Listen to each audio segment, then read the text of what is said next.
सबसे पहले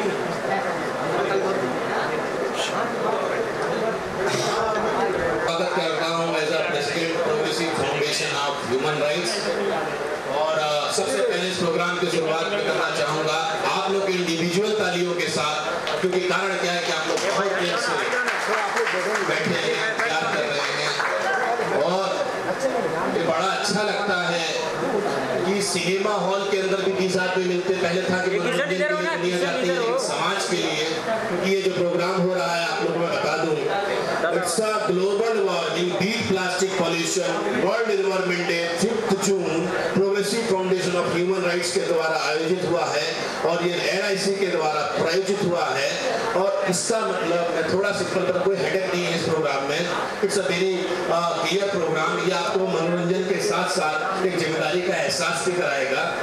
और बड़ा अच्छा लगता है कि मुंबई के अंदर जो लोग अपना समय, कीमती समय निकाल कर इस विषय के ऊपर अपना जो है यहाँ पर आए हुए हैं।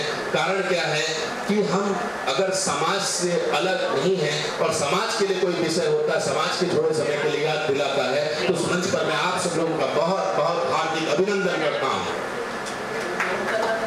और ये progressive foundation of human rights का ये कारवां आज से नहीं है, पिछले 10-15 साल से लगातार मुंबई में हो रहा है। और हमारे तमाम मानवाधिकार के कार्यकर्ता वहाँ पे बीच में मौजूद है जो ह्यूमन राइट्स की टीम में है। और बड़ा खुश होना चाहिए हमें, क्योंकि मैं चाहूँगा अपने मुख्य अतिथिकार जो छत्तीसगढ़ से बिलोंग रखते हैं, सुकमा और ऐसी जगहों पे आपने देखा है कितने हमले होते हैं, कितने जो है CRPF जाने को तैयार नहीं होती, और वहां से लगातार जीतते ही आ रहे, दिन भी जीतते आ रहे, लोगों को उनके साथ चलते भी आ रहे हैं। और गरीबों के लिए, किसानों के लिए, आदिवासियों के लिए जिस व्यक्ति ने पूरे जीवन नमक का त्याग कर दिया, आज मोदी जी भी हैं, बड़ा प्रणाम करके इनको जो है आदर करते हैं। आज ही the national commission for tribal के चेयरमैन हैं और इंडिया के नंद कुमार साईं जी जो आप लोग के बीच में मौजूद हैं। ऐसा मुख्य अतिथि मैं उनको मंच पे सादर आमंत्रित करना चाहूंगा। जिग्ना जी को बोलूंगा मंच पर लेकर जो है उसको जाए। साथ ही में ऑनरेबल मेंबर हैं एंड ये महाराष्ट्र सरकार के बहुत बड़े विजय कार्यक्रम से आए हुए हैं यहाँ पर। हम लोग का भाग्य है कि कमीशन मीन्स क्या होता है, जो गरीबों की लड़ाई लड़ता है। ऐसा मंत्रालय नहीं होता है जिसके अंदर कार्य चलते हैं, योजनाएं चलती हैं और मंत्री एंजॉय करते हैं। ये जगह वो है जहाँ पे न्याय करना पड़ता है। तो जज, मेन जज Nand Kumar Sai ji and second is there Hari Krishna Damodar ji. मैं स्वागत करूंगा आपका, प्लीज मंच को आसीन होए। दामोदर साहब को प्लीज आमंत्रित किया जाए और हमारे बीच में जोरदार तालियों से क्लैप किया जाए। कहते हैं कि साधारण दिखना या अच्छा दिखना व्यक्ति की पहचान नहीं है। एक सिंपल व्यक्ति कितने बड़े कार्य कर रहा है हमारे बीच, दिल्ली से बैठ के यहाँ तक हमारे बीच में है। गड़गड़ाहट वही होनी चाहिए जो साईं जी के लिए हो रही है। Harshad bhai, Chunnilal Basava ji, honourable member national commission for tribals हमारे बीच में मौजूद हैं। मैं चाहूंगा जोरदार तालियों से उनका स्वागत करें। हमारे बीच में human right violation control cell के चेयरमैन एवं पांडे जी मौजूद हैं, जिन्होंने इस प्रोग्राम के लिए और हर प्रोग्राम के लिए जान नहीं दिल लगाया है और ये सब प्रोग्राम इन्हीं लोग के कारण सक्सेस होते हैं। मैं चाहता हूं जोरदार तालियों से उनका स्वागत करें। सलाहकार वही होता है जो दूर बैठता है, आपका मैं हार्दिक अभिनंदन करता हूं। जोरदार तालियों से उनका स्वागत करें। और हमारे बीच में भारतीय जनता पार्टी के शीर्ष नेतृत्व, जिनका मध्य प्रदेश ही नहीं वरन देश के अंदर ऐसा मान है और सम्मान कमाया उन्होंने, और उनको जरूरत नहीं है कि किसी जगह जाने की, लेकिन वो खुद ही ढूंढ लेते हैं वो बहाना जहाँ पे समाज खड़ा होता है। तो माननीय सतीश शर्मा जी, संतोष शर्मा जी, सतीश शर्मा जी, मध्य प्रदेश सीनियर लीडर में आपका वेलकम करता हूँ। अपने मंच पे आसीन हुए। Welcome welcome. देख रहे हो कितना शोर कर रहा है। और हमारे बीच में कई अतिथि आने वाले हैं। प्रोग्राम का मैं ब्रीफ करूंगा तो थोड़ी देर बाद मुझे करना ही है, तो लंबा जाने से बजाय हम थोड़ा लेट हो चुके हैं। तो मैं इस समय हमारे बहुत प्यारे अतिथि हमारे बीच में आ गए हैं। सुनील यादव जी, दिल्ली प्रदेशाध्यक्ष युवा मोर्चा, क्या बात, भारतीय जनता पार्टी दिल्ली प्रदेश। मन लोग दिखे और मानवाधिकार वालों को काम हो तो आप इनका दरवाजा खटखटा सकते हैं। कोई भी आपने 3 बजे रात को मना करे तो मैं यहाँ खड़ा हूँ as a president Rakesh Pandey. तो ये ऐसे लोग खड़े हैं जो समाज से जुड़े हैं और आप लोग के बीच में अपना कीमती समय निकाल कर आए हैं। और मैं चाहता हूँ उसी कीमती समय का ध्यान रखते हुए मैं मुख्य अतिथि जी से और सारे अतिथियों से अनुरोध करूंगा कि बाकी अतिथि जब आए लेकिन कैंडल प्रज्वलित करके हम अपना कार्यक्रम का शुभारंभ करें, हमारा कल्चर है। पीछे रहना भाई, ज़्यादा अंदर मत जाना। पीछे रहना ना, मैं चलाऊंगा तो पंखा नहीं बंद हुआ अभी तक। बाहर निकाल के पीछे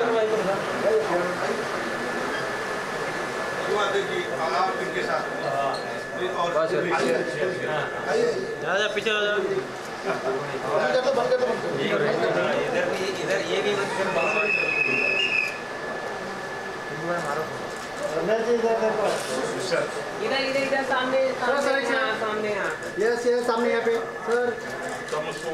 साईं सर बिल्कुल सामने देखिए, यहाँ देखिए सर,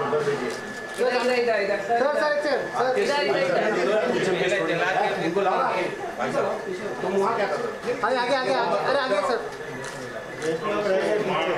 सर नेताजी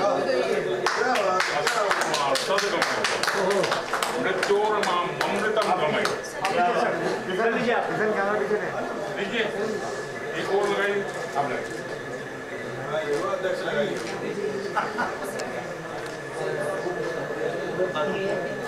हो गया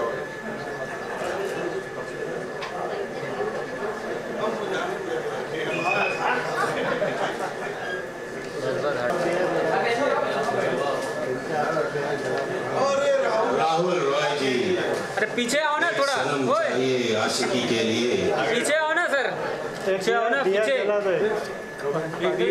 राहुल रॉय जी, मुकेश पांडे जी, वेलकम। छोड़ के कभी प्रोग्राम में लगा तो जोरदार तालियों के साथ राहुल रॉय जी का स्वागत करें। सर यहाँ पे सर यहाँ पे आइए प्लीज।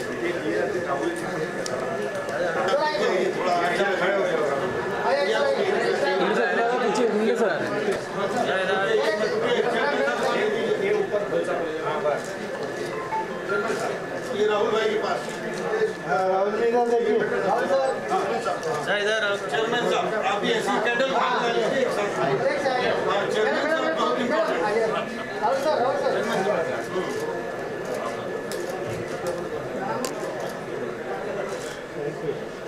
Thanks sir okay.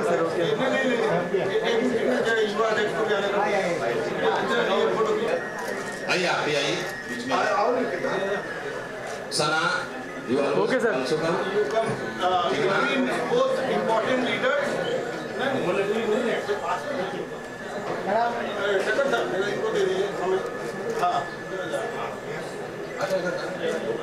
सना जी आगे, सना जी के पास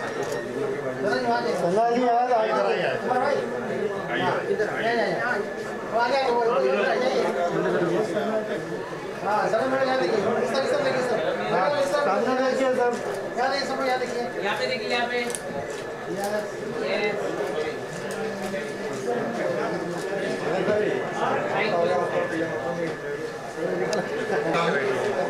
और ये बता देना चाहूंगा कि मानवाधिकार के जब नाम आते हैं, मानवाधिकार के उस वक्त ऐसा लगता है कि हम लोग किसी बहुत ही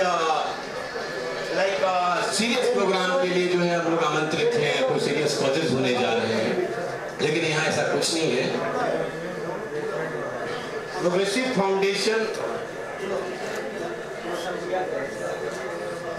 फाउंडेशन ऑफ ह्यूमन राइट्स का जो लोग नए हैं उनको मैं बताना चाहूंगा, बाकी तमाम जो मानवाधिकार के कार्यकर्ता हैं उनको जो हमारी टीम में काम कर रहे हैं उनको तो खबर है, लेकिन पिछले लगातार 15 सालों से कभी सिटीजन होटल, कभी यहाँ और मुंबई की काफी जगहों पर 15 साल से लगातार साल के 3 से 4 कार्यक्रम हमारे हुआ करते हैं। और मैं पीछे खड़े लोगों से अनुरोध करूंगा कि प्लीज जो है अपनी अपनी जगह पर बैठ जाएं। गोपाल राघव जी को मैं अनुरोध करूंगा कि अपने अपने सदस्यों के साथ बैठ जाएं, क्यों हम जिस कार्यक्रम से आए हैं उस समय पे समाप्त करेंगे और समय पे समाप्त 1 घंटे का निर्णय करेंगे, जिसके अंदर आपको समझ में आएगा कि वाकई मंचों की जरूरत क्या है। मैं आपको एक शॉर्ट ब्रीफ में इतना बता देना चाहता हूं कि हमारा ये प्रोग्राम या मानवाधिकार मंच क्यों होता है, उसकी जरूरत क्या होती है। 1948 के बाद पूरे वर्ल्ड के अंदर भेदभाव फैला था।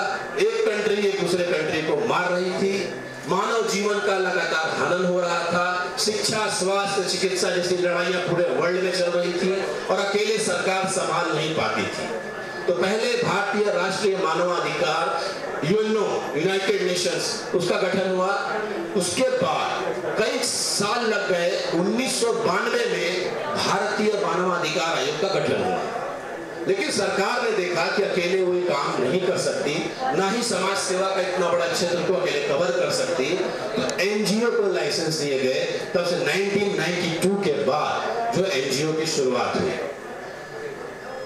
विषय काफी लंबे थे और ऐसे थे जिनका समाधान बहुत ही मुश्किल था। तो इस तरह के मंच को मानवाधिकार आयोग हो भारत का, चाहे संस्था हो, सबको पैरेलल अधिकार दिया गया है किसी भी क्षेत्र में कोई भी काम करने के लिए।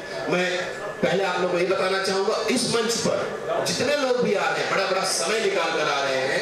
हमारे बीच में राजेश मित्तल जी हैं, फेमस डायरेक्टर रवि सिन्हा जी हैं, इंडिविजुअल दर्शन पा जी हैं। मैं जितनों का भी नाम लूंगा तो सारे मेरे अजीज है, किसी को छूटेगा, लेकिन एक एक तारीफ और बताने की जरूरत नहीं है, क्योंकि नदियां परिचय की मोहताज होती हैं, समंदर नहीं। समुद्र का आगे बोर्ड नहीं लगा होता, मेरा नाम नहीं। हर एक व्यक्ति का मैं सम्मान करता हूं और हमारा जो कल्चर है उसके नाते मैं चाहूंगा कि हमारे जो लालजी यादव जी हैं, ये ही द मेन बहुत बढ़िया ऑर्गेनाइजर है। उमर खान जी हैं, जितने लोग हैं टीम के, हमारे सब सदस्य यहाँ रहे, गोपाल राघव से सबने किया है। तो मैं अपने अतिथियों का सम्मान कराना चाहूंगा। और सबसे पहले काउंसलर हैं यहाँ पर Lalji Yadav ji, president of Bharatiya Janata party Mumbai. और मैं चाहूंगा माला के साथ नंद कुमार साईं जी का, हमारे चीफ गेस्ट का माला। मुंबई बारिश में भी हंसती है, तूफान में भी हंसती है, ठंड में भी हंसती है, इसी को मुंबई कहते हैं। तो हर हाल में मुंबई के लोग जो है अपनी गड़गड़ाहट से लोगों को जो है हमेशा तालियों गड़गड़ाहट से एनर्जी देते हैं। कभी यहाँ पे रात में ताज में भी हमला होता है, अगले दिन ट्रेन वैसे ही चलती है। मुंबई कभी नहीं रुकती है और इस मुंबई में लोग बैठे हैं। तो मैं चाहूंगा एक बार मेरे चीफ गेस्ट के दोबारा तालियों के साथ अभिनंदन करें। हमारे बीच में मैंने जैसा कि बताया, दामोदर साहब अपना बहुत बड़ा कीमती समय निकाल कर, मैं आपका बहुत बहुत धन्यवाद देता हूँ। और जो हमारे महाराष्ट्र कोऑर्डिनेटर हैं ह्यूमन राइट्स के, is a very famous director, मैंने इनकी फिल्म में भी काम किया, झांसी की रानी, और मंगल पांडे का किरदार निभाया है। मैं चाहूंगा कि माल्य अर्पण करके दामोदर साहब का स्वागत करें। इधर इधर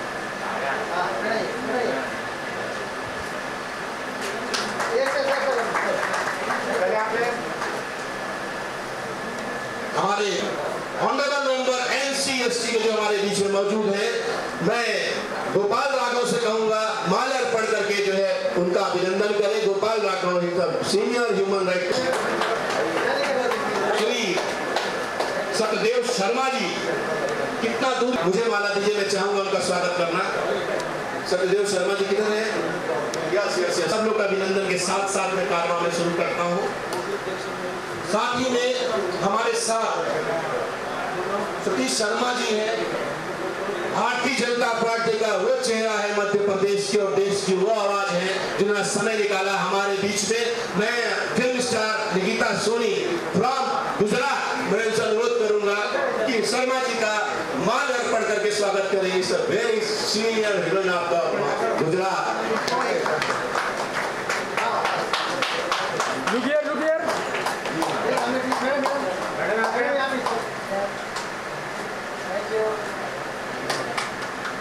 वाकई इन तरह के कोऑर्डिनेशन में, प्रोग्राम्स में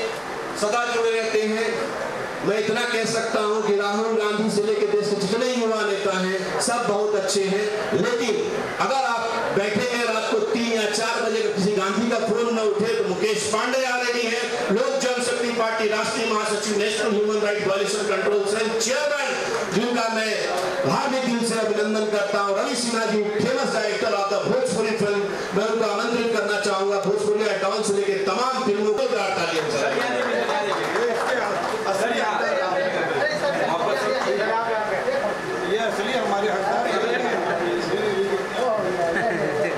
कहते हैं स्टार नहीं सुपर स्टार, सुपर स्टार दिल में रखते चाहिए, जीवन जीने के लिए समाज चाहिए, ऐसे व्यक्तित्व है। और मैं अनुरोध करूंगा जो हमारे रमेश गोयल जी हैं, the very senior leader, please welcome में माल्य अर्पण करके राहुल राय जी, राहुल जी के लिए जोरदार तालियों का स्वागत किया जाए। जरूरत नहीं है स्टारडम के अंदर ग्लोबल वार्मिंग से मंचों पे ले जाने की, लेकिन जिस तरीके से उन्होंने इस मंच के ऊपर जुड़ के हमारे बीच को प्रोत्साहित किया, हमारी टीम के साथ सम्मिलित हुए हैं, मैं इनका बहुत बहुत हार्दिक अभिनंदन करता हूँ। और अनुरोध करूंगा पिया ग्रेस जी से जो हमारे बीच में आई हुई है, सुपर अभिनेत्री ऑफ हिंदी सिनेमा, प्लीज आप ज्वाइन करें और उनकी स्वागत जो है दर्शन पाजी हमारे जो है स्वागत करें, जोरदार तालियों से अभिनंदन किया जाए। पीछे गोलू के पिछले, हाँ पिछले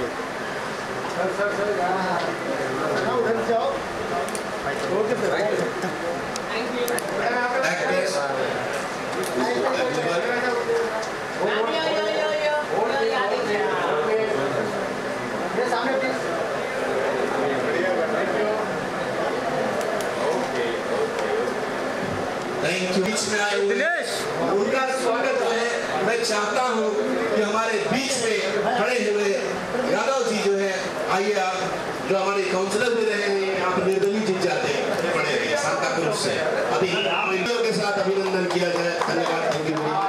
बर्बाद दिया बीच में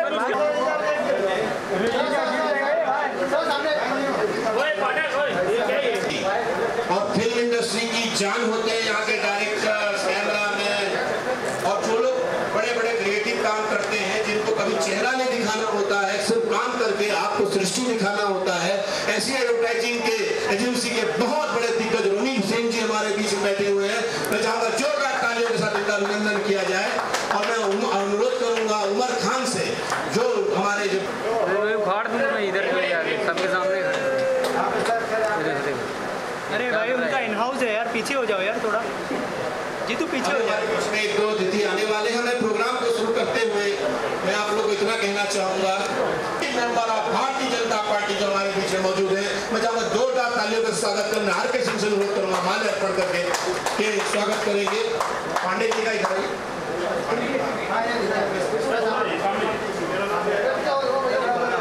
बड़ा अच्छा लगता है कि आप इसे बड़े बड़े हर जगह बैठ सकते हैं, लेकिन आप लोग दिल्ली में बैठे हुए कोने कोने में एक व्यक्ति का मैं अभिनंदन करता हूँ। मैं आप लोगों को इतना बताना चाहूँगा कि जरूरत क्यों होती है और ऐसे कार्यक्रमों को हम लोगों को क्यों करना पड़ता है। मानव अधिकार हमारे लिए है, आपके लिए है, आपके अधिकारों के लिए मंच खड़ा है। हमें पता है, हमें खबर है, कोई भी जानवर होगा उसको कोई भी लात मार के कहीं भी खड़ा कर देता है। क्यों? निर्भर रहता है हमारे ऊपर। अगर हमने पहचाना तो ठीक है, और नहीं पहचाना तो कहीं भी उसको लात मार दो, कुत्ता गाड़ी के पीछे चला जाता है, because he don't know their human right. अगर जानता भी तो उसको लड़ाई का कोई अधिकार नहीं है। और मानव वही सच्चा मानव है जिसको अपने ह्यूमन राइट्स आते हैं और जिसको अपना ह्यूमन राइट्स पता।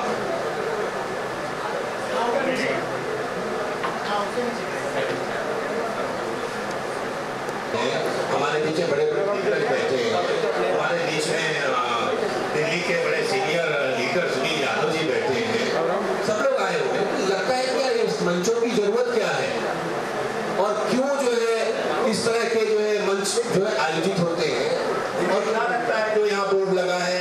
मैं प्लीज अनुरोध करूंगा ऑल कोऑर्डिनेटर से shift their places please, sit and silent. फिर कल देखें प्रोग्राम चालू होगा।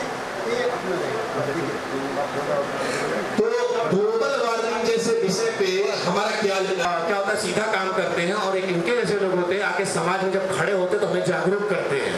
इतने बड़ा व्यक्तित्व बैठे हुए हैं, आप लोग बड़े बड़े व्यक्तित्व हैं, लेकिन जब आप लोग मंच पे खड़े होकर दूसरों के लिए एक पहचान बनते हैं। और सेन साहब बहुत बहुत धन्यवाद दूंगा आपका कि आप हमारे मंच पे शामिल हुए। एंड मैं हमारे बीच में रिया ग्रेस जी हैं और मैं सादर आमंत्रित करूंगा आपको। राहुल जी के साथ अपकमिंग मूवी में साथ हैं और राहुल जी सदा लकी रहे हुए हैं। और मैं इतना चाहूंगा भगवान का पिक्चर सुपर डुपर हिट हो और आप यहाँ पे आई हैं उनके माध्यम से। इस मंच पे मैं चाहूंगा वर्ल्ड एनवायरनमेंट डे के ऑकेजन पे टाइटल मैं बोलता आपके पिक्चर के लिए, मैं चाहूंगा आप खुद बोले, मुझे और अच्छा लगेगा प्लीज। नमस्कार, मैं और राहुल जी करेंटली तनवीर अहमद साहब की मूवी कर रहे हैं which is called night and fog. और ये मूवी इंग्लिश में बन रही है,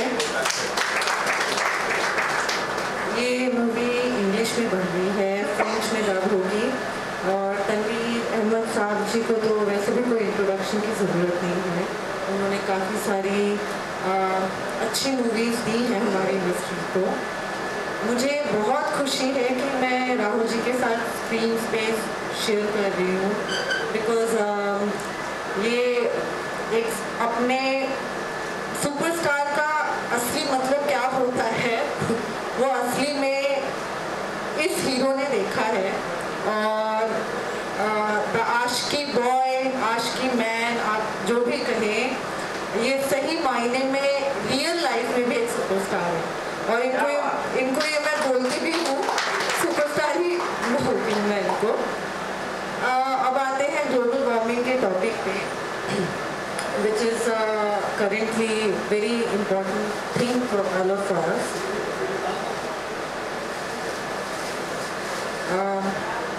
ये एक ऐसा विषय है जिसके बारे में आई थिंक हम लोग बोलते बहुत है, करते कम है। और जानकारी मैक्सिमम लोगों को कम है, लेकिन थोड़ा सा भी कुछ मूवमेंट हो जाती है अगर देश में, उसके लिए सब चिड़चिड़ापन कर देते हैं या अपना किसी भी तरह से क्रोध जाहिर करते हैं कि प्लास्टिक क्यों बंद हुआ, ये क्यों हुआ, वो क्यों हुआ। सॉरी, अच्छा, बेसिकली अगर हम लोगों को नॉर्मली हर एक इंसान को ये मालूम हो कि एग्जैक्टली ग्लोबल वार्मिंग को हम कैसे रोक सकते हैं, और हम अपना हर एक इंसान अपना दायित्व समझे कि हमें इन्वायरमेंट को अच्छा बनाना है और चीज़ें अच्छी करनी है अपने लिए, सिर्फ दूसरे के लिए ही नहीं, अपने लिए। कई बार हम बोलते हैं कि हम दूसरों के लिए करते हैं, बट एक्चुअली में हम लोग अपने लिए ही कर रहे हैं।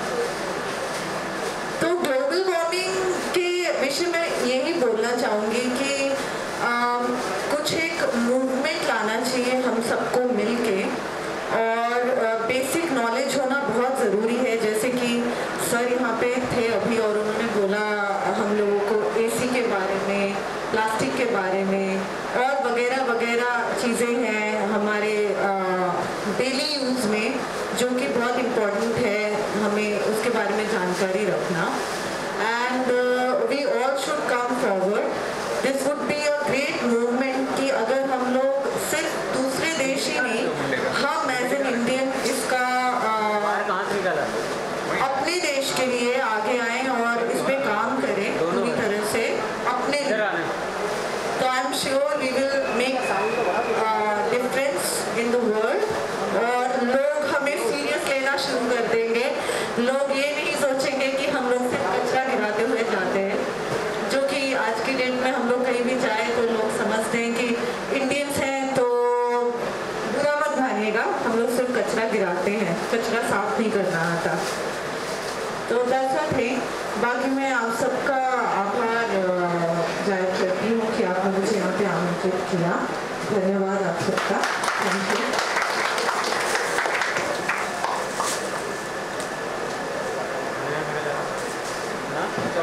वही पहुंच जाते हैं, सॉरी के अलावा कुछ रहता नहीं है। लेकिन इन्होंने बिना पिए छत्तीसगढ़ मध्य प्रदेश के आदिवासी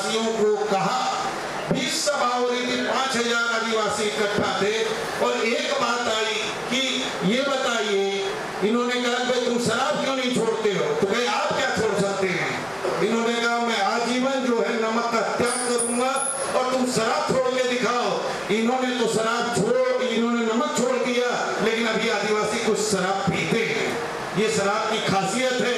लेकिन ये हमारे जो युग पुरुष बैठे हुए हैं, इनका जोरदार तालियों से स्वागत कीजिए कि 20 सालों से 30 सालों से जो व्यक्ति नमक के बिना जी रहा है वो आपके बीच में। तो मैंने सुना है कि जिसने नमक छोड़ दिया है अगर वो किसी को काट ले तो आदमी बिना किसके मर जाता है। आज ही सुना था। सही सुना है। आप बोल लेना किसको काटना है। सबसे पहले तो राहुल भाई को काटिए। इनके चक्कर में मैंने बाल बढ़ाया तो मेरे आधे बाल तो उड़ गए, इनके तो दिख रहे हैं। अब आज की फिल्म की बात करें कि राकेश भाई ने तो बहुत तारीफ की कि लंबे लंबे बाल रख के आते थे, तो हमारे कॉलेज के टाइम के जितने लोग थे वो भी रख के आते थे। हमने कहा थोड़ा हम भी बढ़ा लें, तो बाल टूटने शुरू हो गए, इतने टूट गए इन्होंने तो बचा लिए अपने। साथ में हमारे बीच में दिल्ली प्रदेश की जान, युवाओं की जान, और एक्चुअली आपको इंट्रोडक्शन इसलिए दे रहा हूं मैं क्योंकि देखिए आप इस मंच पे आए हुए हैं, तो मंच का मतलब ये नहीं कि आप हमको सुनिए। हमारे बीच में इतने बड़े अभिनेता भी बैठे हुए हैं जिनकी पिक्चरों को हमने भी देखा है, आप लोगों ने भी देखा होगा।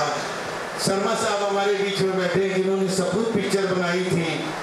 जगदीश शर्मा जी जरा खड़े होइए। जब सपूत जिसने बनाई थी भाई, अक्षय कुमार के साथ में जगदीश शर्मा साहब बैठे हुए हैं, सविता चौधरी जी आई हुई है, LIC के जनरल मैनेजर, कांति भाई आए हैं, अश्विन ठक्कर साहब जरा खड़े हुए, राजेश खन्ना जी के पीए, खन्ना साहब नहीं रहे, आपको दिखे।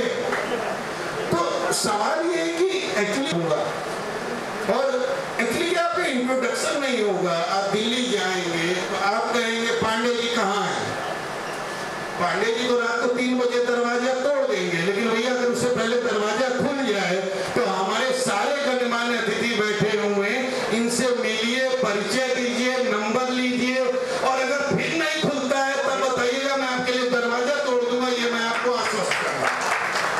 लेकिन मिलने में शर्माइए मत। ये दिल्ली से, छत्तीसगढ़ से आए हुए माननीय साईं साहब आयोग के चेयरमैन है। आयोग का chairman just like supreme court का जो जज होता है उसकी पावर रखता है। किसी को भी चिट्ठी लिख दे, किसी को भी कोई समस्या, उनकी बात को कोई टाल नहीं सकता है। 2-2 मेंबर सदस्य बैठे हुए हैं, शर्मा जी मध्य प्रदेश के लीडर बैठे हैं।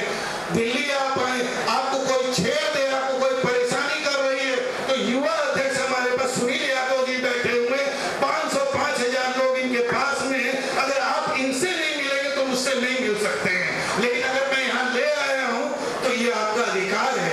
इनका स्वागत भी कीजिए, इनका नंबर भी लीजिए, इनका परिचय भी कीजिए, और जब दिल्ली आए तो इनका दरवाजा खटखटाइए, और नहीं खुलता तो 3 बजे आप सबसे पहले मेरा दरवाजा तोड़िएगा, इसके बाद मैं इनका दरवाजा तोड़ूंगा।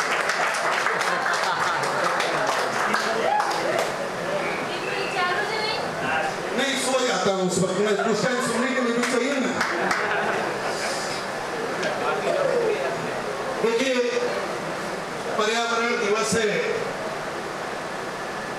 और जब दरवाजा तोड़ने की बात कही दी है तो एक बात और कहना चाहूंगा। एक कब्र पर लिखा था, ये आप लोगों के लिए भी, एक कब्र पर लिखा था, किसको क्या इल्जाम दूं दोस्तों, जिंदगी में सताने वाले भी अपने थे और दफनाने वाले भी अपने थे, तो इल्जाम किसको। हम पर्यावरण दिवस पे एकत्रित हुए हैं और ये सोच के हुए हैं कि भाई कुछ अनोखा होना है, और कुछ अनोखा ना हो तो आनंद भी नहीं आएगा। लेकिन यहाँ के नेताओं के लिए, यहाँ के बाजीगर मैं बोलता हूँ, आपको मैं एक बड़ी साधारण सी बात बताता हूँ। 13 बोलियां मुझे आती, 8 भाषाएं मुझे आती हैं, और 22 से लेके 28 तक IAS IPS मेरी फैमिली के हैं, 4 हाईकोर्ट के जस्टिस मेरे परिवार के हैं, 6 मंत्री मेरे घर के हैं, लेकिन मैं किसी के दरवाजे पे नहीं जाता क्योंकि आवश्यकता अभी तक पड़ी नहीं किसी का दरवाजा खटकाऊं। तो मैं आपको सिर्फ इतना कहना चाहता हूं, तू कहां जाकर मैं दस्तक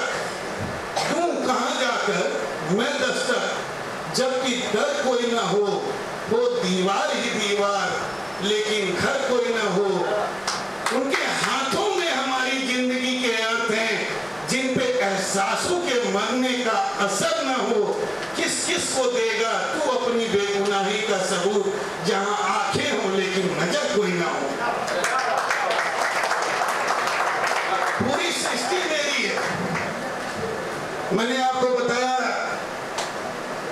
कि मेरे तो होता है, या तो रिश्तों में आप जीते हैं या आपके पास पैसा बहुत है, और ईश्वर का फजल इतना है कि पैसा भी बहुत है और मेरे पास रिश्ते भी बहुत हैं। लोग एक पिक्चर के लिए तरसते, मैं 10 पिक्चरें बना के हंसते हंसते निकल जाऊंगा, लेकिन ऐसा जिगर होना चाहिए कि बनाए किसके लिए और किस कारण से बना रहे हैं, ये बहुत इंपॉर्टेंट जरूरी है। क्योंकि हम पैसा बर्बाद करने के लिए नहीं आए हैं। मैं अनिल अंबानी को बोलूं, अनिल अंबानी मुझे जानते हैं, मैं मुकेश अंबानी को बोलूं, मुकेश अंबानी जानते हैं, मुझे शेयर बाजार का सबसे बड़ा किंग यहाँ का राकेश झुंझुनवाला जानता है। सवाल ये नहीं कि मेरे जानने से क्या होता है, सवाल ये है कि मेरे पास प्रोजेक्ट क्या है, मैं किस प्रोजेक्ट से आया हूँ। और आपके बीच में मैं आज वर्ल्ड एनवायरनमेंट डे के लिए आया हूँ, तो मैं अपनी बात आपके बीच में रखना चाहूंगा। देखिए, बहुत साधारण सी जिंदगी है, छोटी सी जिंदगी है, और भारतवर्ष के अंदर हम लोग इतने साधारण लोग हैं, हम पेड़ों से मांगते हैं, पीपल के जाके रस्सी बांधते हैं कि भैया हमको कुछ दे दो। हम शाम की पूजा करते हैं, जो हमको काटता है कि हमको कुछ दे दो। चूहा हमारे भगवान का रथ है, शेर हमारी माता का जो है सारथी है। ऐसा कौन बचा हुआ है कि भाई जो हमारा न हो? जब सब हम सबको मानते हैं तो ये धरती से इतना दूर क्यों जा रहे हैं? और जब धरती से दूर जा रहे हैं तो ये जिम्मेदारी हमारी है कि भाई प्रॉब्लम कहाँ आ रही है।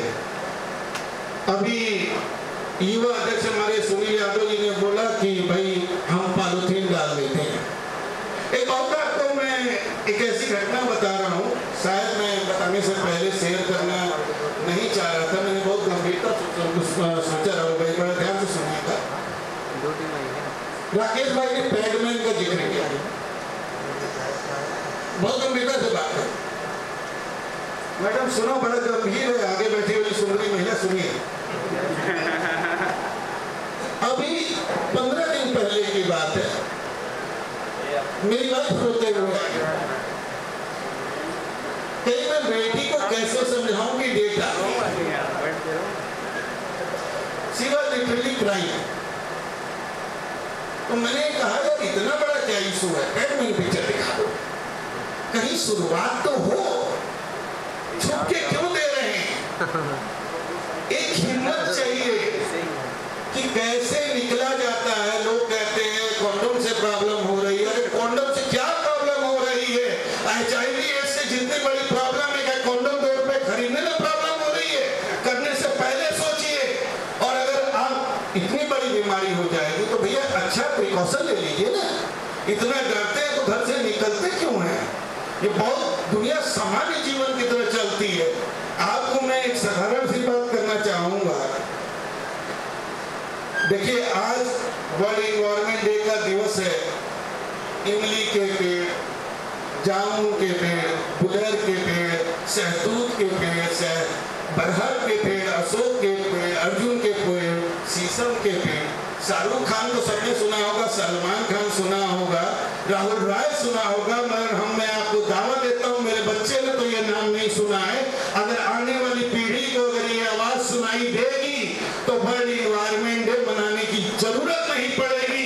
हर घर में वर्ल्ड एनवायरनमेंट डे हो, क्योंकि अब ये सुनना नहीं चाहते, उनको उगाया कैसे जाता है ये जानने की जरूरत है। और अगर हम जानना नहीं पसंद करेंगे तो हम बताएंगे कैसे, सहतूत कैसे होता है।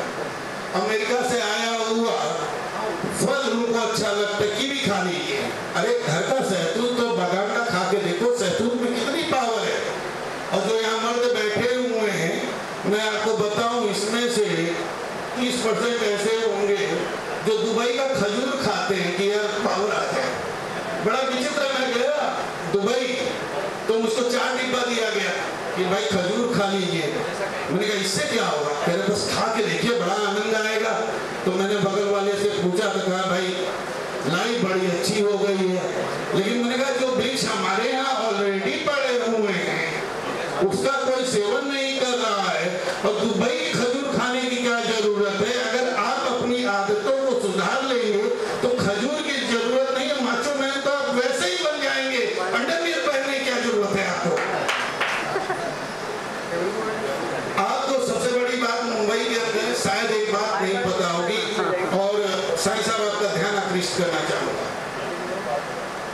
मुंबई की एक खासियत है कि भारतवर्ष के अंदर जब ट्रेड यूनियन का नाम नहीं था तो 1890 में सबसे पहली ट्रेड यूनियन मुंबई मिल्स के लोगों ने बनाई थी, और उससे पहले पूरे भारतवर्ष के अंदर लोगों ने ट्रेड यूनियन का नाम नहीं सुना था।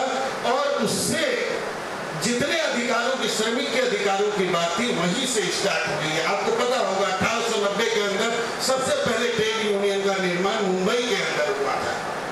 अब हमने ट्रेड यूनियन बना ली। सब टॉपिक जो है आपका वर्ल्ड एनवायरनमेंट डे से कनेक्ट है, क्योंकि लोगों के पास इंडस्ट्री आया, इंडस्ट्री के बाद लोगों का रहने की जगह नहीं थी, साधन नहीं थे, सामान नहीं थे, तो उनको ऐसे एनवायरनमेंट में रखा जाता था जहाँ से विकास नहीं हो सकता है। लेकिन वो विकास धीरे धीरे इंडस्ट्रियलाइजेशन को दूर करके, आयोग बना के उन सारी चीजों को लाया गया। और आज ये दिन है कि हम लोग वर्ल्ड एनवायरनमेंट डे सेलिब्रेट कर रहे हैं, और इसका सबसे बड़ा मकसद ये है, अभी हमारे भाई सुनील यादव जी ने कहा, और मैं सुनील यादव जी के लिए चाहूंगा कि जोरदार ताली बजाइएगा। इन्होंने कहा कि मोदी जी, ताली अभी नहीं बजाइए, बोलूंगा तो बजाइए। एक्चुअली मोदी जी का नाम आते ही तालियां पहले बजने लगती हैं, सुनते बाद में लोग। इन्होंने कहा कि भाई ऐसा है कि मोदी जी कार्यक्रम पहले भी थे, लेकिन हल्ला बाद में हुआ, और हल्ला करने वाले के लोग सुनते हैं। अरे ये तो हुआ कि योगा दिवस होगा, विश्व एनवायरनमेंट दिवस होगा, आप लोगों में कितने बैठे हैं? मोदी जी का जन्मदिन मुझे बता दीजिए कौन से दिवस पे है? उस व्यक्ति ने अपना जन्म दिवस नहीं मनाया, लेकिन योगा दिवस मनाया, पर्यावरण दिवस मनाया। तालियां उस इंसान के लिए दीजिए। आप जानते भी नहीं होंगे उनका जन्म दिवस क्या है। 2 अक्टूबर गांधी जी को आप याद कर सकते हैं, आपको राहुल गांधी का भी नहीं याद होगा, लेकिन इस इंसान ने योग दिवस मनाया, पर्यावरण दिवस। जितने लोग यहाँ बैठे हैं सब आपके पास आएंगे। मेरे आने का मकसद केवल इतना है, और 2 मिनट केवल बचा है, और मैं समय के मुताबिक केवल अपनी बात को समाप्त करना चाहूंगा कि हम लोगों को एक्चुअली मुंबई में बहुत आकर्षण है, भीड़ ये कम नहीं है, भीड़ इससे भी ज्यादा होती है। और हम लोग पर्यावरण दिवस के लिए आए हुए हैं, तो हमारा मतलब ये है कि हम कुछ बेसिक बातों को जानना जरूर चाहिए। 25,000 पेड़ हर साल काट दिए जाते हैं केवल आपका टॉयलेट पेपर बनाने के लिए। 25,000 पेड़ की कुर्बानी होती है, जो हम जैसे पैसे वाले या हम जैसे मीडियम परिवार वाले जहाँ पे पानी नहीं होता, तो टॉयलेट पेपर बनाने के लिए 25,000 पेड़ हर साल काट दिए जाते हैं कि हमको टिश्यू पेपर मिल जाए।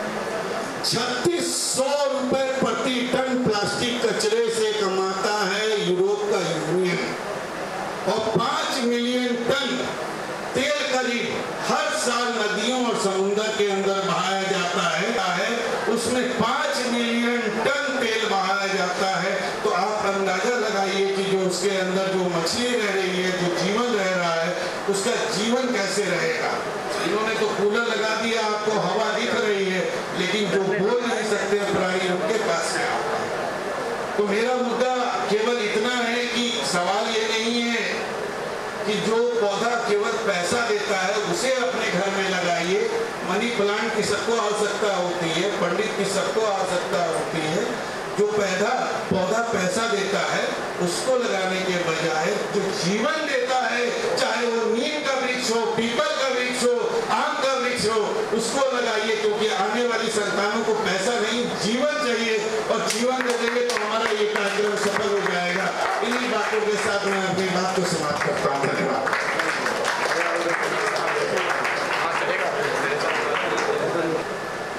और मैंने इस भाई है मेरे, इसलिए नहीं बोल रहा हूँ, मैंने कभी जीवन में मुकेश भाई को अपने लिए काम करके नहीं देखा। दिन सुबह से लेकर शाम तक अगर ये ऑफिस में बैठे हैं, एक आधा पौन घंटा अपना काम किए, बाकी पूरा दिन मैंने देखा इनका उनकी समस्या, इनकी समस्या, समस्याओं के बड़े बड़े चीजों में भी वही आलम है और समाज में भी वही आलम है। और आप लोगों ने जो आज तालियां बजाई हैं, इनको पहचान भी लीजिएगा। कभी रात को 3 बजे तकलीफ होगा ना, तो कई बार होता है छोटी छोटी समस्याओं में हम लोग घिरे होते हैं, सॉल्यूशन हमेशा अपने साथ रखते हैं। कारण ये नहीं कि मोदी है, कारण ये कहीं के चीफ मिनिस्टर है, कारण कि समाज में ऐसा इरादा रखते हैं, वो शक्ति रखते हैं, तब अपने आप उत्पन्न होती जब हम समाज के लिए कुछ करते हैं। और मैं चाहूंगा जोरदार तालियों से मुकेश भाई का अभिनंदन किया जाए, क्योंकि कभी कष्ट में रह सकते हैं लेकिन अपना कष्ट उस प्रवृत्ति पर हमें सपोर्ट मिले, क्योंकि ये क्या है, सोशली सपोर्ट सिस्टम से चीजें दूर होती हैं। और सोशली सपोर्ट सिस्टम पे किसी को तकलीफ नहीं दिया, खुद को दिया, नमक छोड़ दिया, अपने शरीर पर तकलीफ दी समाज के लिए। तो ये एक्चुअली क्या है, we are in the educated में सारे पेड़ कट रहे हैं, कि सारे पेट्रोल जा रहा है समुद्र के अंदर। और सवाल ये नहीं कि मछली बेचान मर रही है, सवाल क्या, मछली हम भी कट रहे हैं, सिगरेट के जो पत्ते बंद जिसको हम लोग पीते हैं, और ये सारा हमारे अंदर, ये भी इन्वायरमेंट है ना, शरीर जो है सबसे बड़ा धन है, और जब उसको गंवा के हम कुछ नहीं एंजॉय कर सकते, कुछ नहीं पा सकते। और ये एनवायरमेंट डे शरीर के लिए, हमारे लिए, हमारे स्वास्थ्य के लिए है। और मैं थोड़ी सी जानकारी के बाद हमारे चीफ गेस्ट खड़े होंगे, अगर तार होगा तो मैं वहाँ खींच के ले जाऊंगा, प्लीज अरेंज करिएगा, साईं जी के लिए भेजना है, तो मैं थोड़ी अरेंज करता हूँ। तो मैं इतना ही कहना चाहूंगा, देखिए अब हो गई बात हमारी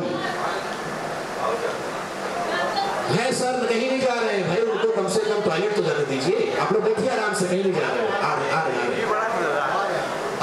आप लोग प्लीज 2 मिनट साइड में हो जाइए ना, थोड़ा साथ इधर हो, सॉरी यार, अरे धक्का मत मारो यार।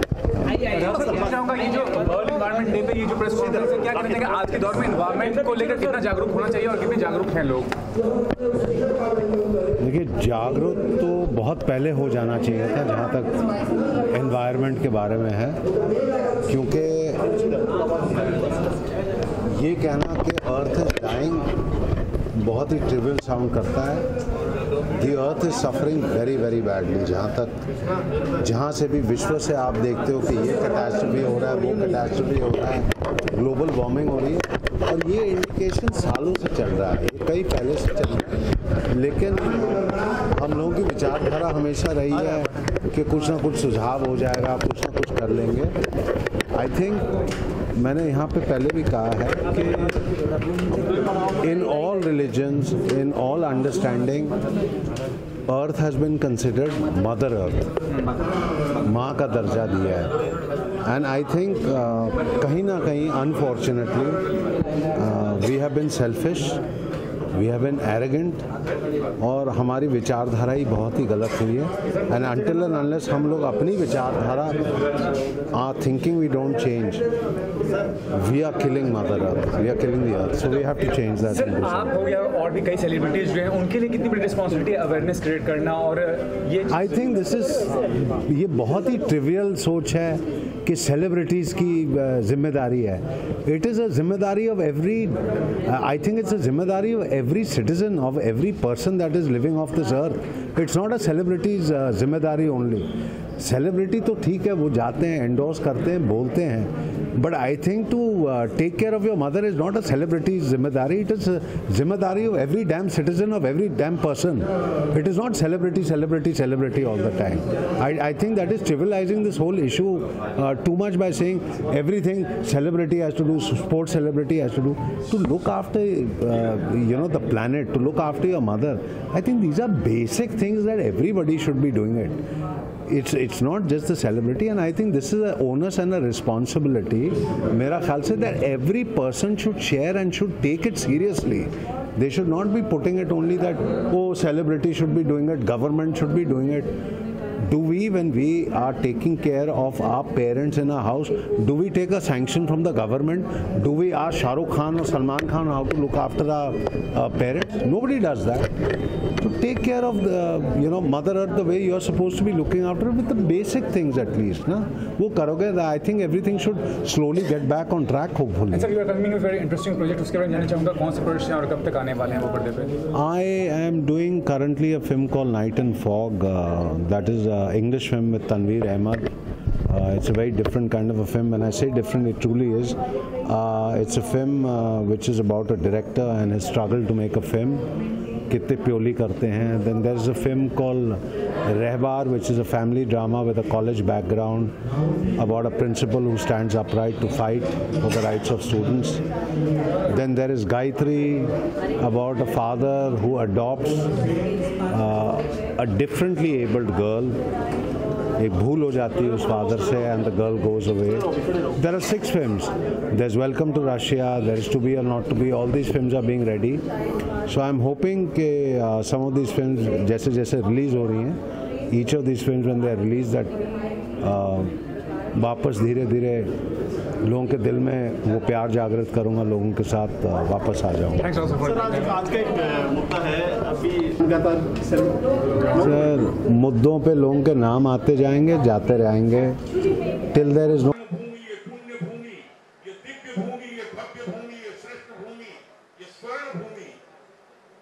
इससे बड़ा कोई और दूसरा चीज नहीं है, जिसको राहुल जी ने बताया था, जिसको राकेश हमारे मुकेश पांडे जी ने बताया, सारे वक्ताओं ने बताया. भगवान में पहला जो सब अक्षर है वो भूमि से है भ. दूसरा ग का मतलब है ये जितना सौर मंडल है जिसमें सूर्य चंद्रमा है, जहां से हमको ताप मिलता है, उष्णा मिलती है और ऋतुएं बदलती हैं, वो गगन है. भूमि, ग से गगन. अब आ गया वह. ये वह क्या है? वायु, हवा.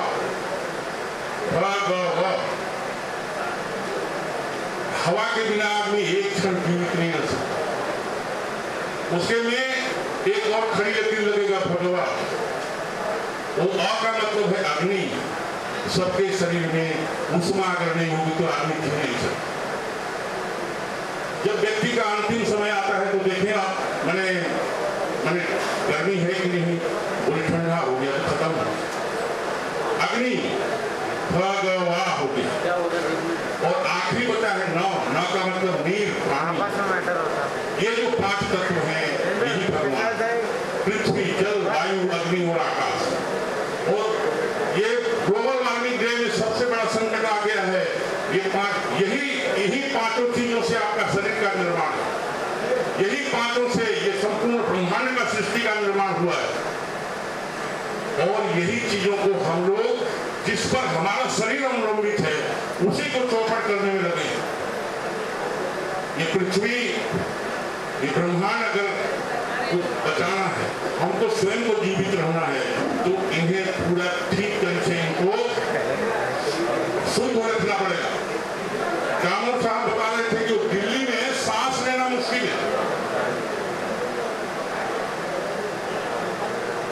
और आप सबको मैं बता रहा हूं, हवा इतना प्रदूषित हो गया है तो मुंबई थोड़ा ठीक है. हम गांव में जब जाते हैं तो लगता है कि हमको नहीं आना चाहिए. दिल्ली में सांस लेना मुश्किल है. हम लोगों ने प्रधानमंत्री जी से मिलकर के कहा कि कुछ तय करो, ये जो बड़ी बड़ी गाड़ियां आती हैं, अगल बगल के जो फैक्ट्रियां हैं, सब बंद करवाओ. पैसा किसी जीवन से ज्यादा महत्वपूर्ण है क्या? और इसलिए हवा को ठीक रखना जरूरी है. ये धरती माता कितना विषाक्त हो गई है आपको बता रहा हूं. अभी जो खाना आप खाते हैं ना, जो अनाज, गेहूं और चावल, इसमें पेस्टिसाइड डाल रहे हैं, यूरिया जो डाल रहे हैं, ये सारा जहर है. इसमें कीटनाशक डाला जा रहा है. पंजाब जैसा जो हमारा पंजाब और हरियाणा कृषि का हब था, आपको पता है कि नहीं, इस पेस्टिसाइड ने पंजाब और हरियाणा में 30% लोगों को कैंसर कर दिया. अमृतसर से चलती है दिल्ली के लिए ट्रेन, उस ट्रेन का नाम है कैंसर ट्रेन। स्वाद नहीं है। हमारे छत्तीसगढ़ में हजारों प्रकार का धान होता था, दुबला, बासमती और काला जीरा। जब पकता था पहले वो धान को आप 3 किलोमीटर से रात को जब चलते थे तो उसका सुगंध आता। इस पेस्टिसाइड ने पूरा चौपट कर दिया। अभी प्रधानमंत्री जी के निर्देश पर हम लोग दिल्ली में पूसा में एक बैठक किए थे कि खेती को फिर से और धरती माता को मैंने विष मुक्त करना पड़ेगा। ये विष जहर से मुक्त कैसे होगी ये धरती? पेस्टिसाइड यहाँ पर डालते हैं, यूरिया और दुनिया भर के रासायनिक खाद, अगर न डालें तो उसमें कुछ नहीं होगा। ये धरती पूरी तरह से विषाक्त हो चुकी है और उसी से वहां से जो जल आ रहा है वो भी जहरीला है। और ये जो पॉलीथीन का बात बताया है ना, ये पॉलीथीन तो समझिए ये पृथ्वी को, सबको, जीवन को सब नष्ट कर देगा। इसके विरुद्ध भी लड़ना बहुत जरूरी है। उस 3 दिन का हम लोगों का कार्यक्रम था, उसमें हमारे हिमाचल के गवर्नर साहब थे, हम भी थे। ये धरती जो है इसको विष मुक्त कैसे करना पड़ेगा, ये सब पर्यावरण दिवस के अंतर्गत सबको अपने अपने ढंग से करना पड़ेगा। मैं हवा को कैसे ठीक करना है बताऊंगा बाद में, पहले धरती को ठीक करता है। ये जो हमारे देसी गौ है, ये जर्सी गाय नहीं, देसी गौओं में हम लोगों ने पहले, हमारे ऋषियों ने, मुनियों ने कहा है ये धरती माता में, ये जो गौ माता है इसमें 33 करोड़ देवता निवास है। देश धर्म का नाता है, गौ हमारी माता है। सारे जगह गौ में परेशान है। आपको मैं करके देखो, जो आप मुंबई वाले तो खेती नहीं करते होंगे लेकिन और लोग जाते होंगे, उनको बताइएगा 1 किलो देसी गाय का गोबर दीजिए और उसमें 1 किलो मूत्र भी डालिए, 10 किलो बेसन, 1 किलो बेसन, उसमें 10 किलो पानी डाल करके उसको घोल बना लीजिए, 12 घंटा उसको रहने दीजिए। और कहीं पर भी जहां पेस्टिसाइड के कारण कुछ नहीं हो रहा है जिस धरती माता में, उसमें उसको डाल दीजिए छोटे से भाग में, जितना उसमें जा सकता है। 12 घंटे में उसमें 90 लाख से अधिक पॉजिटिव बैक्टीरिया का सृजन होगा और उसके बाद में उसमें जो केंचुए या जो मर गए हैं, सोए हुए हैं, उनका पुनर्जीवन होगा और धरती नए सिरे से पुनर्जीवन होगा। कहीं भी कोई भी प्रयोग करके दे सकता है। गौएं बहुत परेशान, सब जगह ऐसी छोड़ दे रहे लोग। और गाय का जो दूध है ना, वो अमृत से कम नहीं है। जो देसी गाय है हमारे यहाँ की गंगे है, अलग अलग नस्ल की, उसको बचाना बहुत जरूरी है। मैं एक उदाहरण आपको देता हूँ, आखिरी समय है लेकिन आपको जानना बहुत जरूरी है, कोई बताने का। बहुत दुर्लभ घटना का उदाहरण दे रहा हूँ। महाभारत की लड़ाई चल रही है, भीष्म पितामह कौरवों की सेनापति से सरसैया पर जा चुके हैं भगवान कृष्ण की योजना से, और कर्ण के हाथ में कौरवों का नेतृत्व आ गया है। भगवान कृष्ण ने योजना बनाया कि अर्जुन ने इस कर्ण को कहां से मारेगा। इसकी 70 पीढ़ियां नहीं कर सकती थी किससे, क्योंकि उनके साथ में कवच कुंडल साथ में पैदा हुआ। उन्होंने इंद्र को समझाया कि ब्राह्मण वेश में चले जाओ, कर्ण से कोई ज्यादा दान नहीं हुआ दुनिया में, और उनसे ये मांग के लाना है, लेकिन बोलना मत, केवल ये बोलना कि बहुत बड़ा भिक्षा मांगने आया। इंद्र ब्राह्मण वेश बना करके कर्ण के पास पहुंचे, युद्ध की तैयारी कर रहे थे। ब्राह्मण रूप में देख करके उन्होंने कहा, पंडित जी आइए, प्रणाम करता हूँ। वेद व्यास जी ने लिखा, उनको प्रणाम कैसे किया गया। उन्होंने कहा कि आपके दर्शन से जितने लोग कृतार्थ हो गए, उसी श्रेणी में मैं भी आज आ गया हूँ।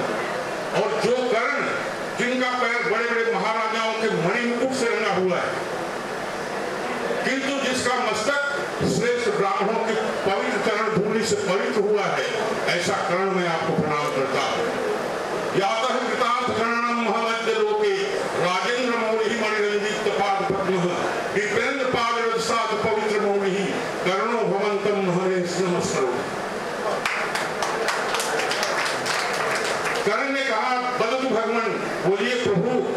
मैं क्या सेवा करूं आपकी।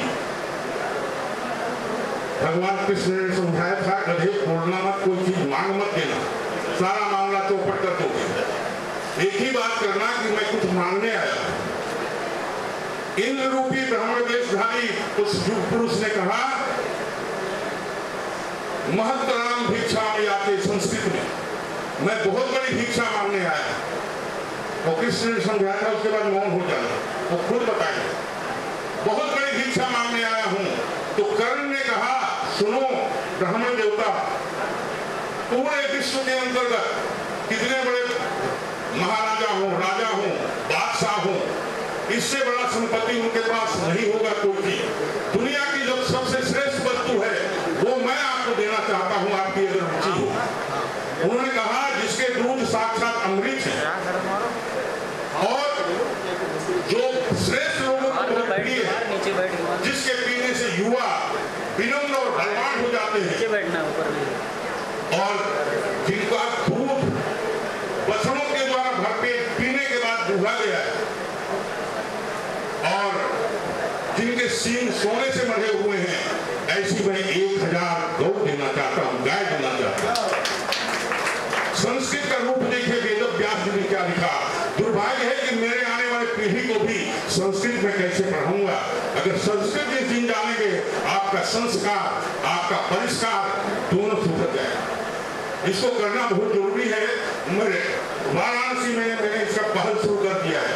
जब संस्कृत को ये कर दिया था कि इसका पढ़ाना कोई जरूरी नहीं है, तो मैंने स्वयं अपनी तरफ से सुप्रीम कोर्ट में मामला दायर किया, ये गलत किया जा रहा है, देश के साथ अन्याय होगा। और सुप्रीम कोर्ट ने कहा, संस्कृत पढ़ाना अनिवार्य नहीं, बहुत परमावश्यक है।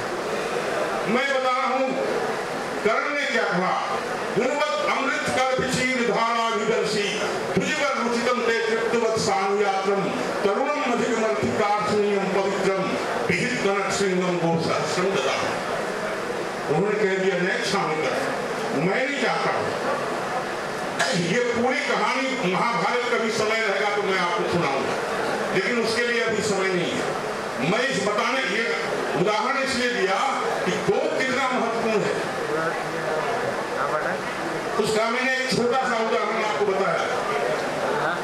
गौमूत्र ऐसी चीज है जो दुनिया में कोई ऐसी मानव का बीमारी नहीं है जो गौमूत्र से ठीक नहीं होता।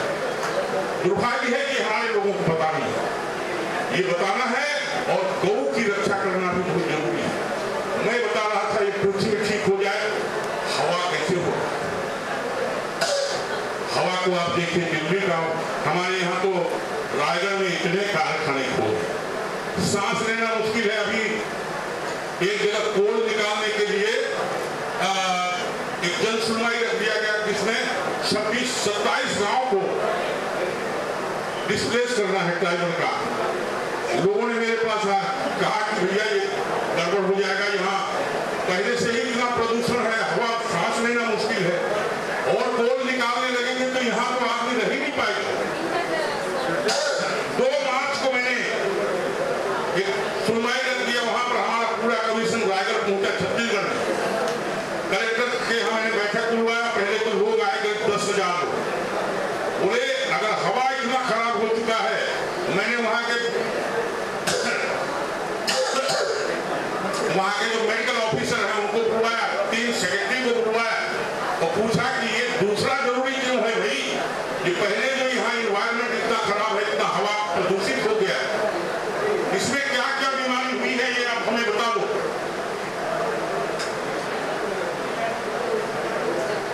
बोले साहब 5,000 लोग के आसपास में फेफड़े और पॉल्यूशन से उत्पन्न उसकी बीमारी से ग्रसित। मैं कहा और अगर खुदाई हो जाएगी और बहुत सारा जलने लगेगा तब क्या होगा, तो तुम यहाँ आदमी बचेंगे ही नहीं, बहुत सारे लोगों की मृत्यु हो रही। मैंने वहां सबको बुलवाया, ग्राम सभा की सहमति लिए क्या, जो पेशा कानून में जरूरी है। 2013 में केंद्र की सरकार ने बनाया है कि वहां का भूमि का असेसमेंट, वहां का पानी का असेसमेंट, पूरा मूल्यांकन और उसके वैकल्पिक व्यवस्था कहां पर किया गया है, सब किया है क्या? उन्होंने कहा नहीं किया है। तो मैंने कहा ये आप कर नहीं सकते। उनकी जन सुनवाई मैंने निरस्त कर दी और हम यहाँ कोयला नहीं निकालेंगे, यहाँ पेड़ों को लगवाना है, नए सिरे से सारे पेड़ लगेंगे और गांव के लोग लगाएंगे। और ये तुम्हारा ये जो दुनिया भर का यहाँ भट्टी जला रहे उसको बंद करो, और दूसरी बार मैं नोटिस लेकर के तुमको फिर दिल्ली बुलाऊंगा नहीं। वहां मैंने नए सिरे से पेड़ों का लगवाना शुरू कर दिया है। ये पेड़ क्या है? यही तो ऑक्सीजन दे रहे हैं। ये पेड़ पौधे सामान्य चीज नहीं है। मुझे बहुत अफसोस होता है पूरे राज्यों में, दुनिया हमारे देश के एक पेड़ को बड़ा होकर तैयार होने में 100 वर्ष लगता है और 1 मिनट में आप काट देते हैं। अगर सड़क बनाना है तो उसके बगल से ले जाइए ना। इतना बड़ा गाड़ी थोड़ी है कि आप बने 50 कोस में एक ही गाड़ी जाएगी, लेकिन इसको समझाया जा रहा है। और इसलिए पेड़ पौधे जो हैं वो लगाना बहुत जरूरी है। आपके अगल बगल में कहीं भी लग सकता हो उसको लगाएं। जैसे हमारे और भाइयों ने कहा है, एक पेड़ भी अगर लगेगा तो वो ऑक्सीजन इतना पैदा कर देगा और कार्बन को ग्रहण करता है। ये पेड़ पौधों का जितना प्रदूषण है उनका भोजन उसको लेकर के उसको समाप्त कर देते हैं और अपने से ऑक्सीजन छोड़ते हैं जो आप और हमारे लिए जीवनदायी है। ये बहुत जरूरी है। इसलिए मैंने एक कविता लिखा कि जो वट का पेड़ है यही कल्प वृक्ष है। ये वट का पेड़ कभी मरता नहीं है, जन्म जन्मांतर तक। एक पुराना अगर सूख गया तो नया आ जाएगा, वो अगर खत्म हो गया तो दूसरा फिर पैदा हो जाएगा। इसी को कल्प वृक्ष कहते हैं। और हमने कहा है हमारा जो बूढ़ा देव है, बड़ा देव जनजातियों का, वो इसी वट पेड़ में वास करता है। और ये जो अर्जुन जिसको हम लोग कहुआ बोलते हैं, ये संपूर्ण औषधियों की माँ जननी है। ये नीम का पेड़ जिसमें भगवती माता का निवास होता है। सारे पेड़ों में कोई ना कोई देवता निवास करते हैं। इसलिए मैंने एक कविता बनाया, बट है अपना बूढ़ा बाबा, इसमें महादेव रहते हैं। बट है अपना बूढ़ा बाबा, पिता बराबर कहुआ, तेंदू अपना सगा पड़ोसी, भाई अपना महुआ। चार चिरंजी सखी सहेली, चार चिरंजी सखी सहेली, मुर्गा तो है अति अलबेला। और इसलिए सारे पेड़ जो हैं हमारे परिवार के सदस्य हैं, उनको बचाना है। जो पर्यावरण के बहुत बड़े वैज्ञानिक हुए बंगाल के, क्या बोस हुए, जगदीश चंद्र बसु। जगदीश चंद्र बसु गेंद खेल रहे थे शाम के समय, तो गेंद खेलते हुए शाम सूरज ढल गया था। पेड़ जो एक बड़ा हुआ था उस पेड़ के डगाने में गेंद जाकर के अटक गया। वो किसी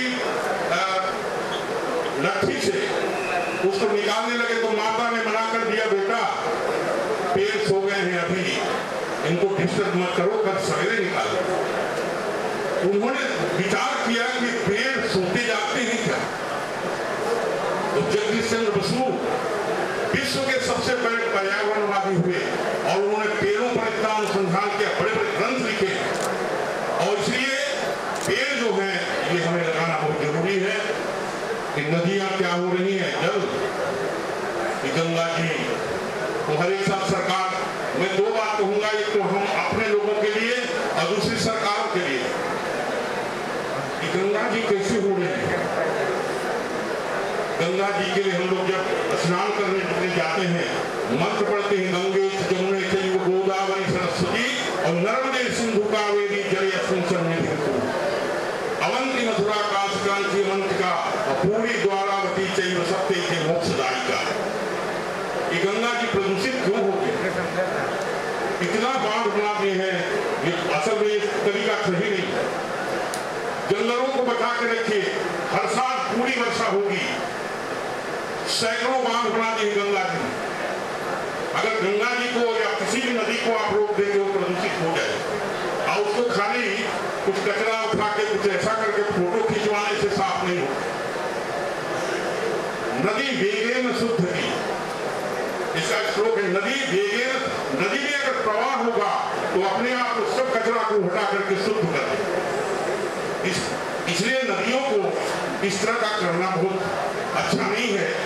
और धीरे धीरे क्या है, वो पानी तो वहां जहाँ जमा हो गया नीचे सूख गया।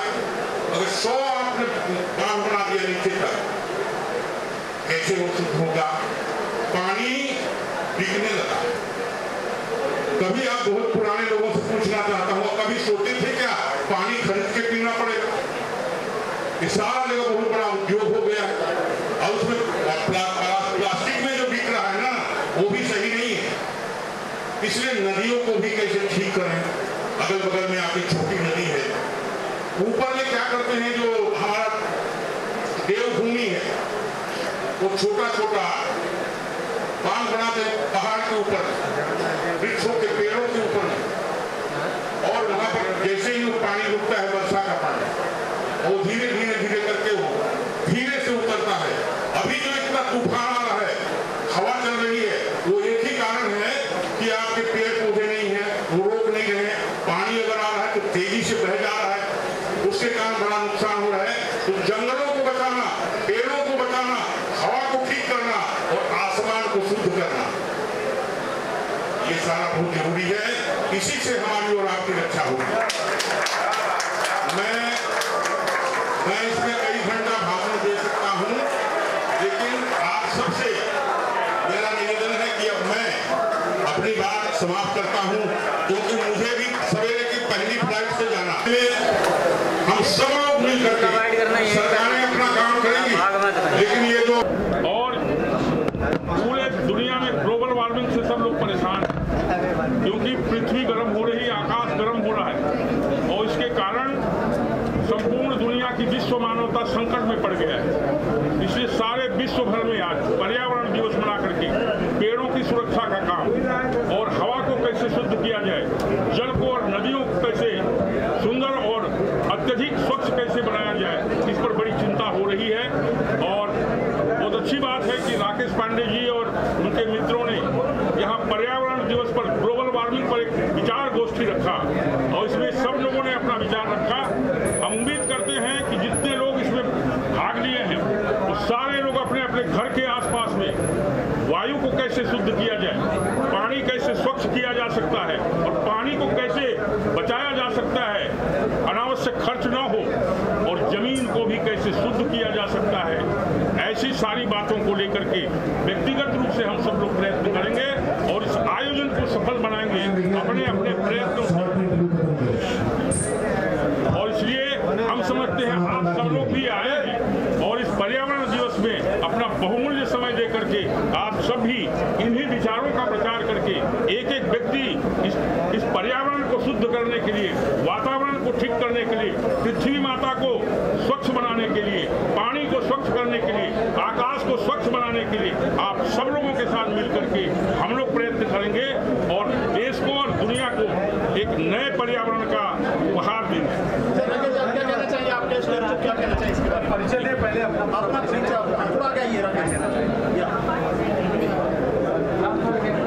संतोष शर्मा बात करें। आज विश्व पर्यावरण दिवस है।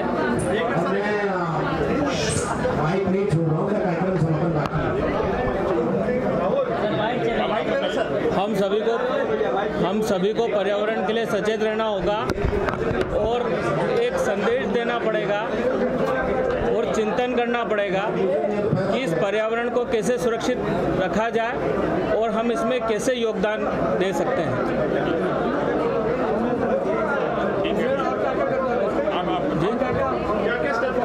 देखिए, स्टेप क्या है, केवल मेरे उठाने से काम नहीं चलेगा, आप हम सबको मिलकर एक स्टेप उठानी पड़ेगी, और किस प्रकार से हम पर्यावरण को सुरक्षित रख सके।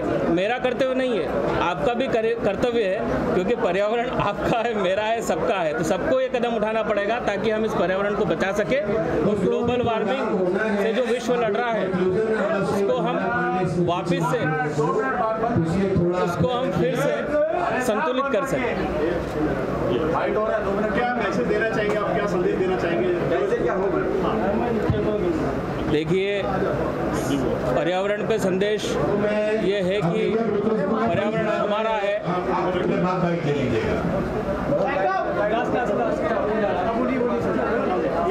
पर्यावरण की चिंता सिर्फ मेरी नहीं, आप हम सबकी है। हमें इस पर्यावरण के लिए लड़ना है। एक अभियान है, एक शुरुआत है, आज से ही हम शुरू हों ताकि ये पर्यावरण बच सके। सुनील यादव जी क्या कहना चाहेंगे?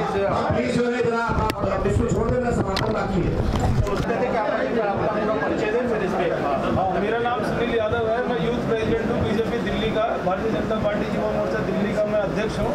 मैं यहाँ पे इस प्रोग्राम में पार्टिसिपेट करने के लिए आया था और मैं ये मैसेज देना चाहता हूँ अपने देशवासियों को, अपने युवाओं को, भाइयों को, साथियों को कि अगर पर्यावरण बचेगा तो पूरा विश्व बचेगा। हमें इसको बड़े ध्यान से, बड़ी सीरियसली इस मैटर को लेना चाहिए, क्योंकि आज लगातार पेड़ों को जो काटना हो रहा है, हमारा पोल्यूशन बढ़ता जा रहा है। क्योंकि मैं दिल्ली से बिलोंग करता हूँ तो वहाँ पे हमें मास्क पहनना पड़ता है, कई बार पोल्यूशन की वजह से अगर ठंड ज़्यादा पड़ती है तो ये बड़ी चिंता का विषय है कि जो हमारा देश पूरा विश्व इसके चपेट में आता जा रहा है। तो हमें इसकी अवेयरनेस प्रोग्राम करने चाहिए। और सरकार ने प्लास्टिक बैन की जो बात करी है तो प्लास्टिक का हमें उपयोग नहीं करना चाहिए और उसको कम से कम जल्दी से जल्दी उसको बंद कर देना चाहिए।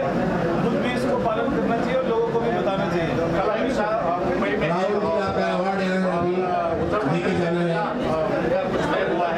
क्या दोनों पार्टियों में क्या कुछ शिवसेना बीजेपी में लेकिन अनुरोध करूंगा मीडिया कवरेज चालू रखे और राहुल भाई जी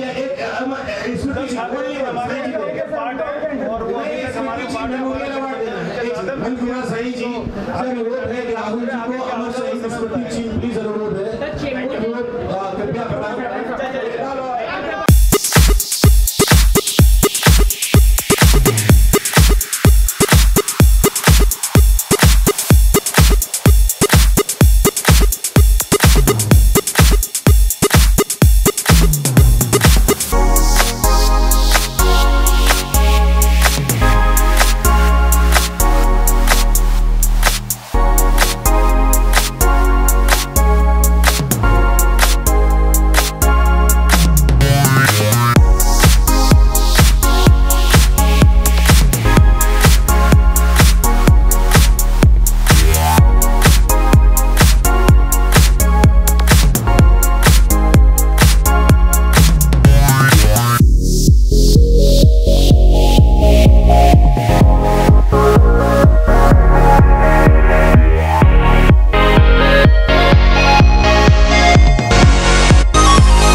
टेम्परेचर में जी रहे हैं, 48 डिग्री में दुनिया तंग है। और सबको ये पता चल रहा है कि नहीं, इस तरह के हमें प्रोग्राम करने चाहिए और इन्वायरमेंट बचाना चाहिए। इसीलिए progressive foundation of human rights 5 जून को हमेशा दर एक 10 साल से लगातार यहाँ प्रोग्राम्स करता रहता है और बड़ी बड़ी मात्रा में लोग यहाँ आते हैं, जुड़ते हैं। और मैंने कई बार देखा है कि हम लोग यहाँ से जितने पौधे बांटते हैं उससे ज़्यादा पौधे वो लोग अपने सामने से लगाते हैं। तो मेरा मकसद मेन यही है कि बस सृष्टि को हम बचाएं, संभालें, क्योंकि ज़मीन धरती हमारी माँ है। जैसे हमारी माँ की इज्जत होती है वैसे हमें अपनी सृष्टि की, ज़मीन की, पेड़ों की, सबकी रक्षा करनी चाहिए और उनको हमें अपने माँ समान मानना चाहिए। यही भावना मैं सबके लोगों में फैलाना चाहता हूँ। और लोग बहुत व्यस्त हैं आजकल, लेकिन इन प्रोग्रामों के माध्यम से जागरूकता आती है और मुझे लगता है कि नहीं, हमें एक अच्छा काम करके सेटिस्फेक्शन मिला। मैं बस इतना कहना चाहूँगी कि हम लोग क्या कर रहे हैं वो छोड़ो, हम अपने घर से स्टार्ट करो ना। अपने घर से स्टार्ट करोगे कि तुम कर रहे हो मैं नहीं करूँगा, ऐसा नहीं है, ठीक है। लोग क्या कर रहे हैं छोड़ो, हम अपने घर से स्टार्टिंग करेंगे तो अपने आप वर्ल्ड, मुंबई एंड ऑल अच्छा रहेगा एंड क्लियर रहेगा।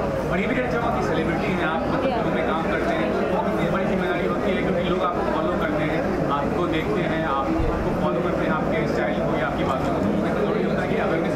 एक्चुअली क्या होता है कि हमें ना कभी कभी जैसे आप मीडिया में हैं और मैं सेलिब्रिटी हूँ या कोई भी काम करता हूँ, लेकिन एक जिम्मेदारी, एक हमेशा एक एहसास होता है कि आप भी अपना काम करते समय सेम ऐसे ही फील होता है। कभी कभी ऐसा लगता है कि समाज में किए बगैर ना इंसान को सेटिस्फेक्शन नहीं होना चाहिए कि हम लोग एक मानव हैं तो हम जानवर नहीं बन सकते, हमें समाज के लिए थोड़ा ध्यान देना चाहिए, चलना चाहिए। वो मुझे बड़ा सेटिस्फैक्ट्री लगता है कि अपने किसी भी काम में हो, आप चाहे सेलिब्रिटी हो, डॉक्टर हो, पत्रकार हो, कुछ भी हो, लेकिन अपने जीवन का कुछ एक हिस्सा समाज के लिए रखना चाहिए। तो मुझे अच्छा फील होता है। 7-8 पिक्चरें हैं, गुजराती में है, लाइफ स्टाइल है, it is very good movie. And second movie है भगवान बघेला जी के, वहाँ बहुत फेमस प्रोड्यूसर हैं, उनकी है। और उसके बाद हिंदी में है ताजमहल, एक प्रेम कथा है, वो भी मेरे पास है। एंड देन दुनिया ने झुकावी गोरी तारा प्रेम में, अगर गुजराती पब्लिक जो है इंटरव्यू तो इन्हें खबर पड़े कि गोविंद ठाकुर तमारा माटे लईने आवी रह्या छूं, मस्त मजानी बीजी फिल्म, एक्शन फिल्म। 2-3 महीने और लगेंगे रिलीज होने में आई थिंक, और आप सब जरूर देखने जाना। और एक हमारी फिल्म साथ में थी, राधा भाग्य तारा नैरोना तीर, वो हमारे साथ में हमने लीड किया है। That movie is also going to release.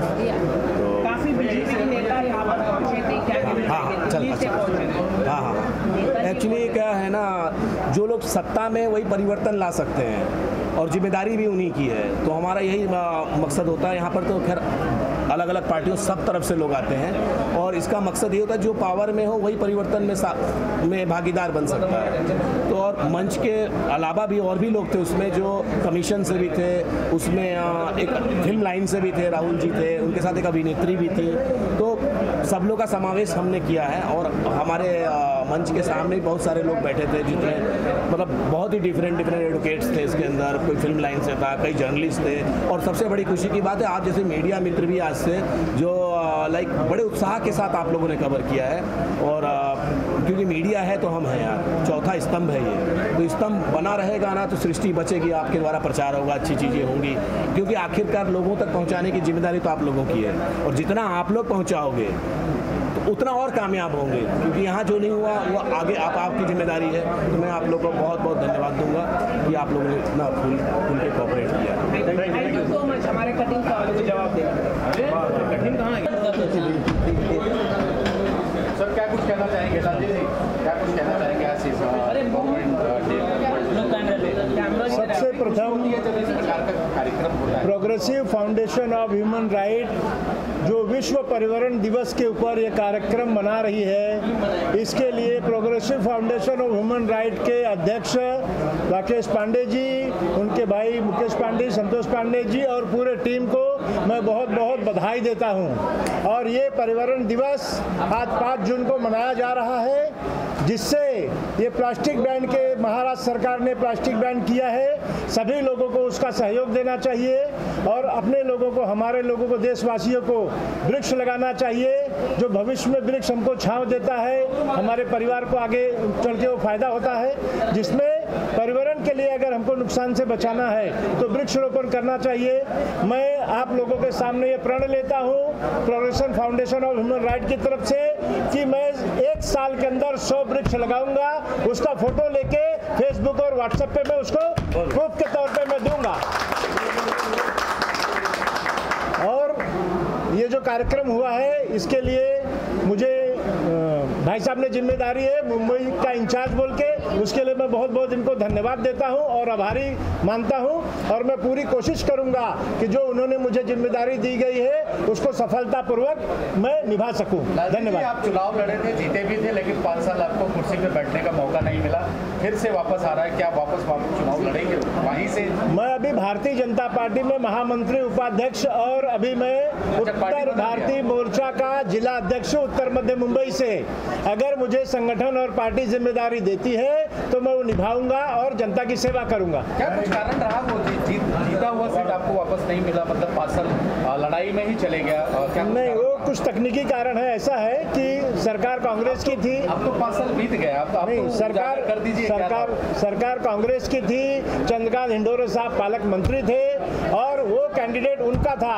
उन्होंने कमेटी के ऊपर दबाव डाल के सिर्फ एक लाइन कहवाया कि आपका मतदाता सूची में नाम है, आपको महाराष्ट्र राज्य में वो लाभ नहीं मिल सकता है। जबकि हाई कोर्ट ने वो कैंसिल किया और पुनर्जांच में भेजा, तब तक 5 साल खत्म हो चुका था। आपको डराया गया कांग्रेस की तरफ से?